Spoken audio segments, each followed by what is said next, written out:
your host, Braylon Williams, and welcome back to another episode of Enneagram Restored Podcast. For my faithful listeners, I thank you once again for listening. For new listeners, I hope you enjoy this episode.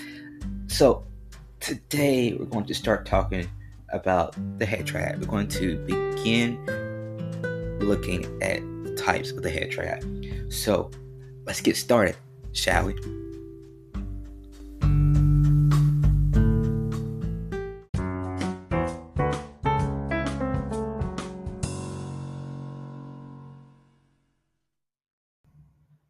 Let's start by taking a look of the composition of the head triad.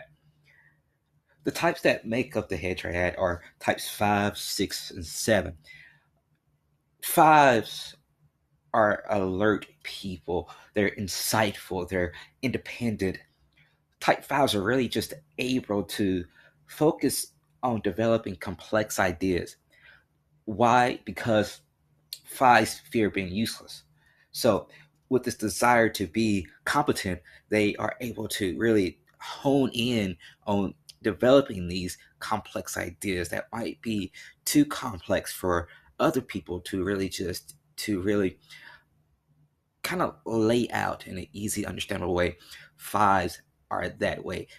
So something that's complex and incomprehensible for one person, a 5 can make it very much more understandable and able to really lay out the groundwork of that plan. As kids, 5s pick up on this wounding message that you're not capable of handling life's demands. So if you want to survive, you'll need to emotionally detach yourself. Again, this childhood message, that message of saying, okay, as a person, you just cannot do this. You cannot handle this. You cannot handle that. That drives 5s. That's why 5s just have this desire to be competent. That's why they really want to say, oh yes, I can do this, because of that message that has just so much. As kids, what, again, this is a message that, not necessarily has it been spoken verbally towards them, but more often than not, it's a message that they somehow subconsciously just perceived as they were kids. But this message of being told you're not capable is what drives the fear of being useless, but it's also what drives the desire of a 5 to be competent. 6s, though, just like 5s, type 6 are alert type of people. They are also vigilant. 6s are very security oriented type people. I like to say they're kind of like psychics of mishaps. 6s are the type who will have a backup plan for everything that possibly could go wrong. Not everything that will go wrong. There's a difference, because everything that will go wrong is kind of more able to be materialized. It's kind of when you saying, all right, we're going to plan this outdoor event on this weekend, this day, at this venue. There are certain things they could say, all right, this might go wrong, weather might not turn out how we hoped it to be, might get rained out, so we had to have a backup venue inside.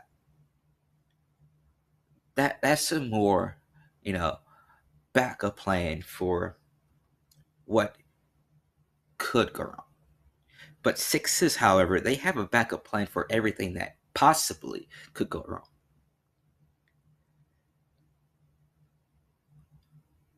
And why? Because they desire security. They desire support because of their fear of being without supporting guides. And this is all because as kids, 6s, when they figure out that the world isn't safe and that adults can't be trusted, they respond by one or two ways. They either respond by obeying adults, obeying what they say, or rebelling and saying, all right, I'm going to do this instead.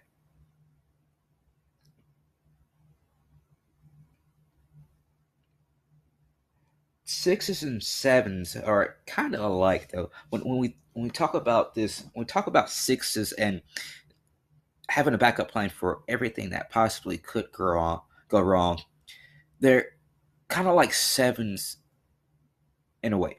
And I'll tell you how they're like sevens once after I tell you some of the basics about sevens. So before we go there, let's look at sevens. Sevens are extroverted and optimistic.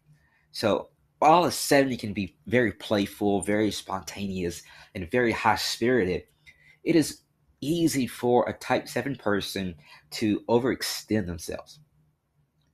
Type 7 people bounce from one activity to another and to just really squeeze out every bit of enjoyment that life has to offer.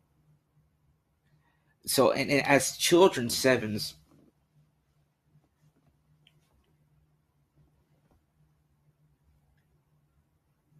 pick up on this message, this one message that you're on your own. No one's here to support you or to take care of you. That this winning message is why sevens fear being deprived and in pain. Sevens fear pain. So they create a neverland in their mind.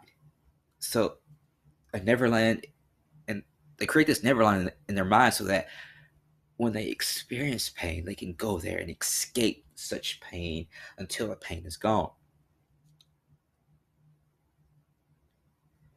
It's because of their basic fear of being deprived. Sevens also have a basic desire to have all their needs fulfilled. And I kind of misspoke just a minute ago when I said sixes are like sevens. So just when I said that, just kind of forget that because I misspoke on that. I'll tell you why. When it comes to when it comes to another part, I don't know how I misspoke on it, but just wipe that from the slate and know that sixes are not like sevens really. So that's just a little bit of an overview of type five, sixes, and sevens. The, the types which make up the head triad or the head center, um, and the message as kids that they pick up.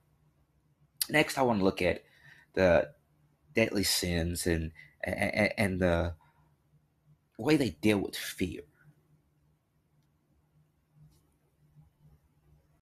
I've talked about this with every other type of the Enneagram, but as you know, each type of the Enneagram has a deadly sin. And I want to just quickly take a look at what that deadly sin is for type 5, 6, and 7s.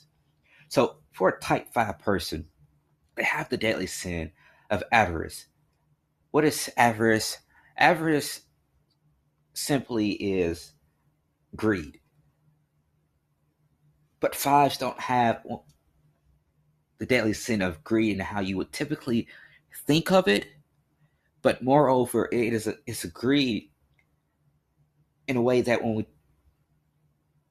it's not about gaining more, but it's about a five's need to retain and to protect what little they already have. So not greed on acquiring more, but greed on keeping. So to give a little bit more clarity to this, I say it in this way.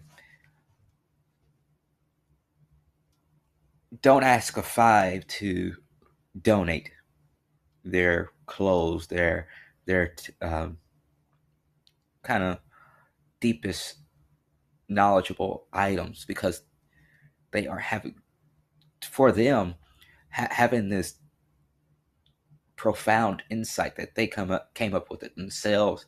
It is would be giving away a part of them, giving away um, what little they have. So when I say greed and talking about type fives and the Enneagram, it's not that they want more. It's not that fives are greedy for a new house that has 20 bedrooms that they won't use, only but one, and a bathroom in every hallway.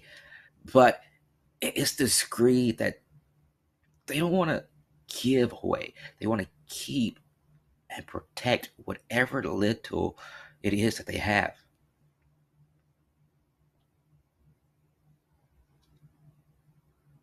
Sixes have the deadly sin of fear.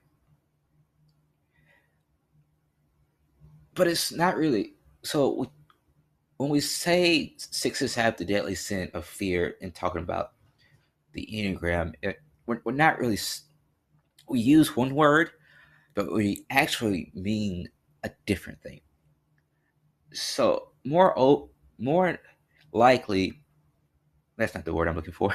I can't remember what word I'm looking for.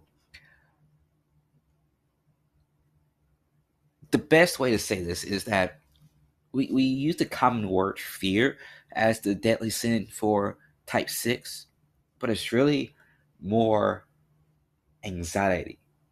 I'll tell you why. The difference of that. I'll tell you the difference between fear and anxiety and why, even though we say it's fear, it's more anxiety. So, fear arises when there is a visibly clear and immediate danger, whereas when it comes to anxiety, and I don't know what that was, when it comes to anxiety, it's a response to a vague sense of apprehension is that arises from an unknown threat that may never materialize. So fear is okay. So I'm gonna go kind of fandom here. I like it, the movie It, Pennywise the Clown. I like it. Connects anybody who knows me. Um, Little side story here. I used I still have the poster, but I used to have a Pennywise poster that out in my dorm room. I live on the third floor, um, and so I used to have freshman year. I had this poster up of Pennywise, and when I had the window blinds open, you can see the poster.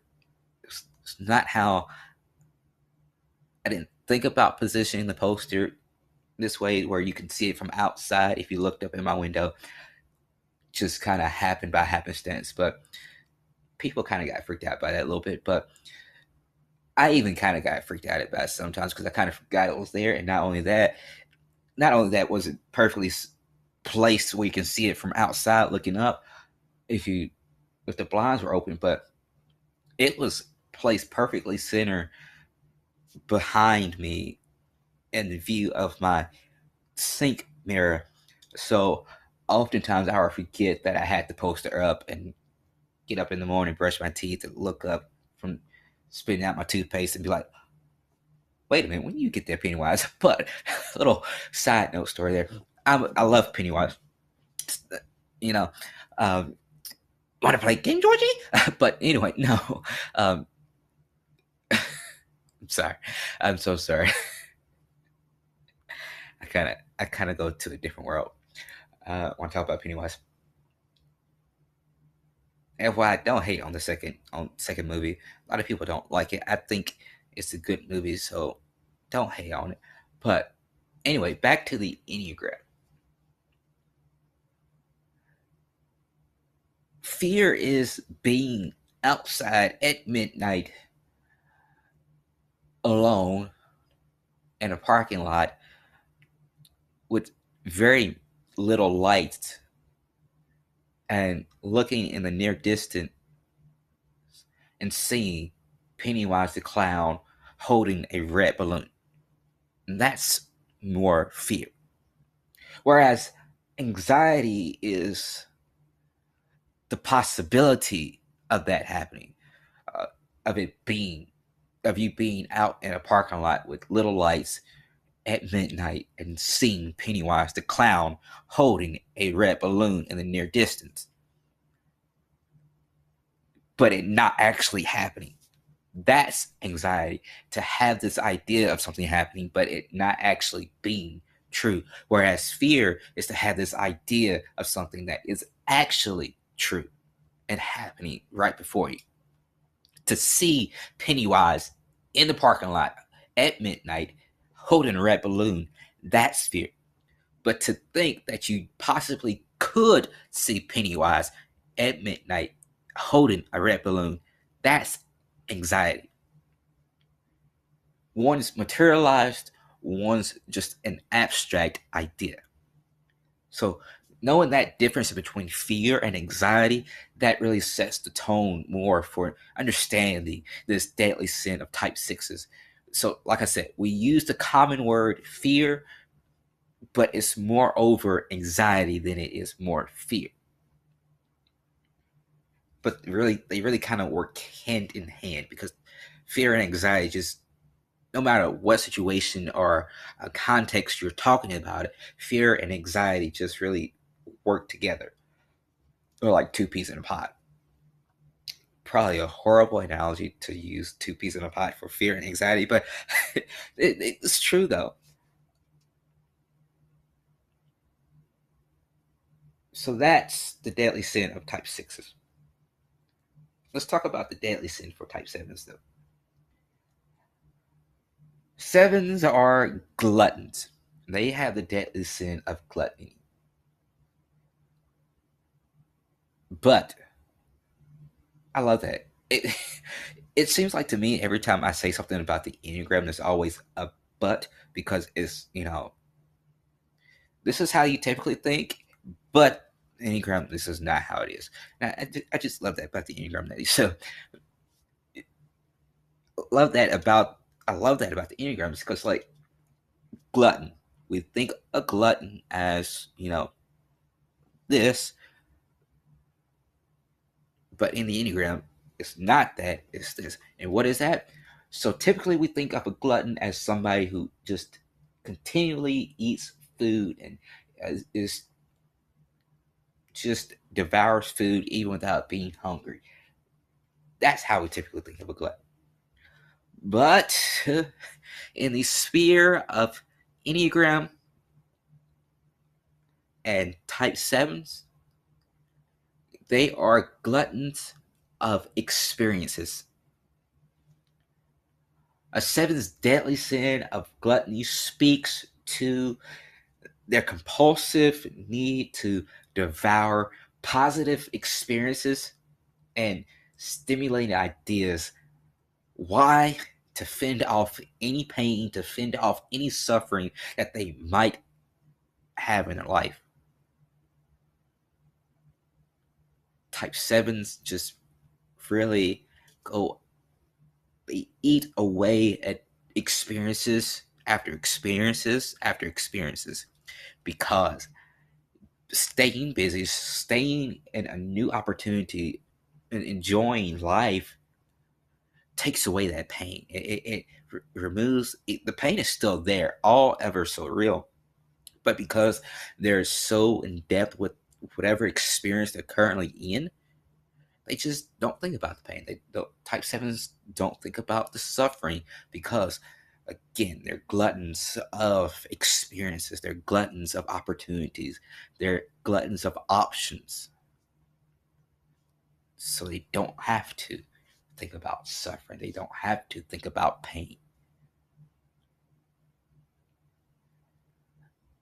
But every center of the Enneagram has this one emotional response that is triggered when they start to lose contact with their true self. Of course, these emotions are across the board for every type of the Enneagram, but there is one emotional response for each center, for the gut triad, for the heart triad, and for the head triad, that is the emotion that takes over when the type of that triad starts to lose contact with their true self. For the gut triad, that was anger. For the heart triad, that was shame. But for the head triad, that emotion is fear. So let's take a look at how type 5, 6s, and 7s cope with that emotion of fear. 5s cope with this fear by withdrawing from the world. They become very secretive and isolated, whereas 6s deal with fear by looking for external sources that give them a sense of security. 6s will also cope with fear by just confronting it head on. For 6, defying their fear until it is free is a way of dealing with. 7s cope with fear by keeping their mind occupied with tongue-tied by keeping their mind occupied with exciting possibilities and options. Again, 7s create this neverland. I am getting very tongue twisted. 7s create this neverland that they can escape to not experience pain and suffering. 7s cope with fear by saying, hey, I'm going to do this. I'm going to go for a hike. I'm going to go for a bike ride. I'm going to go to the arcade. Arcades don't even exist anymore. I guess you can count Dave and Buster as one, or like Chuck E. Cheese. Anyway, I've been going on thousands of tangents in this episode. But that's what a 7 is like. And I guess that's my 7 wing coming out in me. It's like going to this and that. It's also probably my undiagnosed ADHD. But 7s cope with fear by keeping their mind occupied, by always being inside a different, exciting possibility, by always being inside a different experience. So that's really all I have about the head triad for now. Of course, we're going to take a deeper look into each type in their own special episode.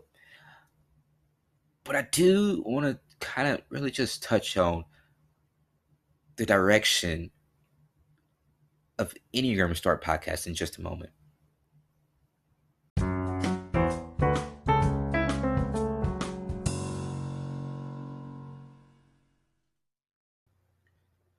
Do you like buying merch and supporting your favorite brands?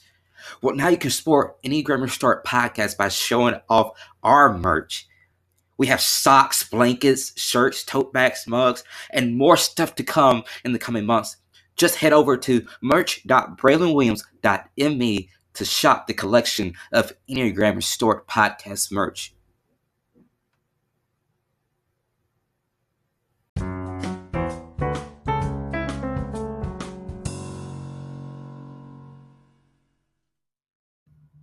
So I want to take a few moments to just talk about where Enneagram Podcast is heading.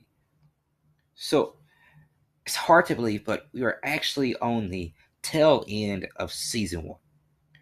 In fact, there's only 4 episodes left after today's episode. We'll have, of course, in each 3 episodes, each dedicated to each type of the head triad. So we'll have an episode just about type 5s, an episode just about type 6s, and then an episode just about type 7s. But after that type 7 episode, it's going to be the last episode. It's going to be a recap episode. And so what I'm planning on doing in the recap episode is I want to take a look into all the successes and all the failures of season 1. It's going to be very comedic, hopefully. as comedic as it can be as one guy speaking into the mic with nobody around but himself. But I might just be going a little bit crazy. Who knows? Um, no, I'm not. I'm fully mentally stable, but I think, am I? I don't know. But anyway, the recap episode is going to take a look at all of those, the successes as well as the failures of season 1 of Enneagram Restored Podcast. The recap episode will also have a quick rundown of all the types. So essentially offering a type description, the deadly sins, and how they deal with that overarching, not the overarching, but that one emotional response for each type. Just basically taking all these previous episodes and squish them down into one segment of one episode. It's going to be a challenge, but I believe I can do it. We'll see. But that's really what the recap episode is going to entail, like that. Again, looking at the successes and the failures and having a quick rundown of all the types in one episode. But the question remains, what will season 2 look like? Still at this moment, I cannot say when season 2 will release. Not because I don't have it, not because anything else other than the fact that I simply have not started working on it, so I don't have a date yet. So let's just say life has thrown a bunch of curveballs here lately, so I've been really behind on everything. In fact, I'm even behind on this episode because this episode was supposed to come out last week, but I skipped a week because of life. Don't you just love life? I know, right? But with that being said, I can't tell you when season 2 will debut because I just don't know yet. But I can tell you that in season 2, there will be a lot more guest interviews. And also be doing some more. I'll be doing what I want to call mini series within the season. So I want to do a mini series on the wings of each type, what that means, and how that looks, and how that plays out in personality. And I also want to do a mini series about each type and relationships and how they can kind of like better the relationships. So that's a very broad overview of what season 2 will kind of look like. But I was thinking that just the other day, really, it's strange. It feels like March 25th was just a day. If you have been listening from the start, March 25th is when I released the first episode of Enneagram Restored Podcast. And it feels like it was just yesterday. And it might feel that way because it was a big day. Because not only did I release a podcast episode that day, I also had 2 teeth surgically removed. So while I was excited for this new podcast, I was also in pain from tooth surgery. So it was a big day. Both good and bad, but all good because after that tooth surgery, I was able to, my mouth has never felt better in my life. Little PSA, take care of your teeth, brush twice a day, floss after every meal. I still lack on that flossing part, and use mouthwash. Take care of your teeth because you only get one set. And I wish somebody would have taught me how to brush my teeth better early in life, and I wouldn't have all these pains. Also, when you brush your teeth, brush in tiny circles counterclockwise. It helps, I promise you. But now that my healthy teeth PSA is over, let's get back to talking about this show. Okay. But yeah, it just seems like that day, March 25th, the first episode release date of Enneagram Restored Podcast. It just seems like it was yesterday. And it's just hard to believe that season 1 is just 4 episodes away from ending. But I am ecstatic. I am over the moon. I am just happy about everything that's going to happen in season 2. And I really hope that you will continue to listen to the rest of season 1, and that you, even after a break, which might be months long of a break, that when season 2 debuts, that you'll come back and you'll listen again to each and every episode, and you'll deepen your understanding of the Enneagram and how it restores you. And it's not a definition tool of your personality, but more of a tool to help you to rewire how you think and how you act and how you love.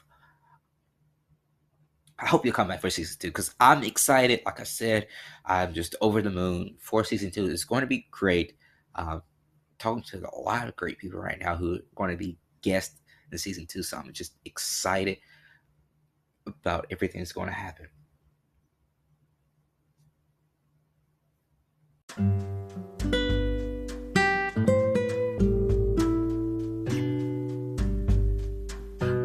Well, that's it for this week's show of Enneagram Restored Podcast. Again, thank you for listening. And don't miss next week's show, because we're going to take a deeper look into Type 5, giving them their own episode. So about 30 to 35 minutes, or maybe even 40 to 45 minutes of me talking about nothing but Type 5.